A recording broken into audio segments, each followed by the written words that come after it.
Susan Gardner here for Municipal World. We're in Quebec City this week, and joining me in the Municipal World Media Center is Doug Lagore from Transitional Solutions. Welcome, Doug. Thank you. So, you do municipal consulting, but your background is a really rich history working in local government. Yes. I spent 35 years as a CAO in Alberta, BC, and Northwest Territories. And then since retiring from that, I spent a couple of years as Chief Executive Officer for the Capital Region Board, which was the 24 municipalities dealing with 24 mayors in the Edmonton region. Wow. And then since that time, I've been with Transitional Solutions, consulting in municipal government. The municipalities that you worked with as a CAO, what types of municipalities? What size communities? I worked in communities from 2,000 to 50,000. The largest being my last community where I retired was the city of Spruce Grove in Alberta. Spruce Grove, Alberta. Yeah. Home of George Cuff. Yes, know George very well. Did you have the opportunity to work with George when he was mayor there? No, I didn't, but I knew George when he was mayor there. Okay. So, based on your experience, is there differences between the size of communities, the challenges that administrations face? there's not really a difference. The challenges you face in the smaller communities, you multitask. Whereas you get in the larger communities, you have people that do the tasks for you and report to you. You have more experts in Yes. different Yeah. disciplines to call on, but in a smaller community, you're kind of it for a lot of things, right? That's right. Yeah, you're a one-man show in some of the very small communities. There are very few people to support you, 2 or 3 maybe. Yeah.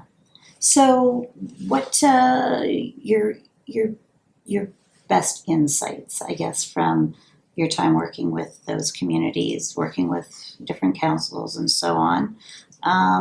What's your best advice for municipal administrators? To me, a sign of success is keeping your name and picture out of the paper and be able to drive around the community afterwards and see things that you've had your fingerprints on. You don't need your name in the building. You know you've got your fingerprints on it. That's satisfaction enough. We have a lot of transition in senior administration and local government.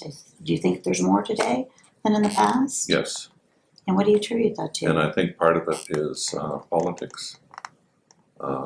Like for instance, in Alberta right now, there's got to be close to a dozen vacancies in communities across the province.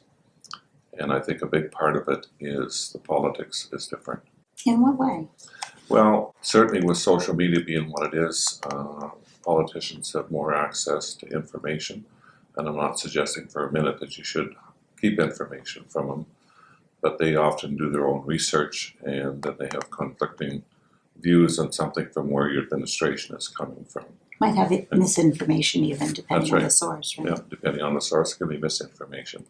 So it's a real stick handling process to work through those politics.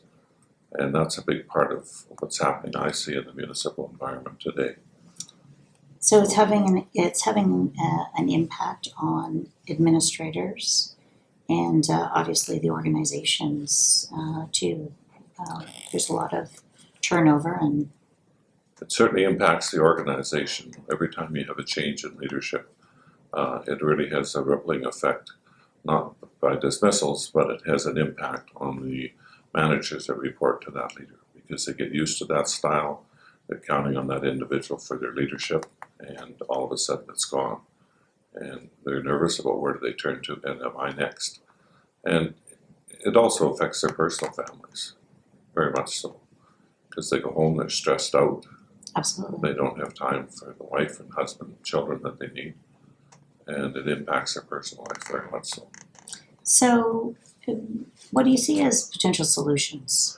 Well, for that topic? Transitional Solutions was just engaged by CAMA to do a political acumen toolkit, and we'll be launching that on Wednesday, and we're hoping that through that, and I believe this is CAMA's goal too, that will give the tools to administrators to help handle the politics of the organization and the whole municipal environment.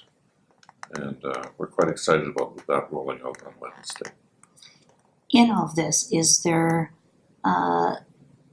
any advice you could offer to elected officials? I would suggest that elected officials should take a look at the toolkit as well, Okay, because then they can understand where the administrator is coming from. Politicians need to understand they have one employee, and they need to let that employee implement the policies and administer the organization. They provide policy direction. And if you can keep those roles separate like that, you'll have a very successful community. fantastic. Thank you so much for coming to chat. I appreciate that. You're welcome.